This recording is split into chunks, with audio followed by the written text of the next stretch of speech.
भाई मेरा ये शेर मेरे बड़े ही प्यारे दोस्त, मेरे बड़े प्यारे उस्ताद कारी कुदरतुल्लाह साहब वास्ते ऑफ लाहौर।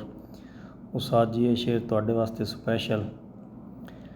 भाई सावण दे पुर लुत्फ मौसम, सावण दे पुर लुत्फ मौसम, बहारां याद कर रोसें। सावण दे पुर लुत्फ मौसम, बहारां याद कर रोसें। लगी रिम झिम जे बदलां दी फिजावां याद कर रोसें। लगी रिम झिम जे बदलां दी बहारां याद कर रोसें।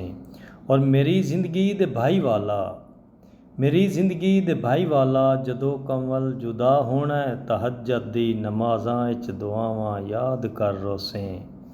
मेरी जिंदगी दे भाई वाला, जदों कमल जुदा होना है तहज्जुद दी नमाज़ां विच दुआवां याद कर रोसें। मेहरबानी उस्ताद जी, ते कमेंट्स लाजमी करने ने और शुक्रिया, बड़ी मेहरबानी।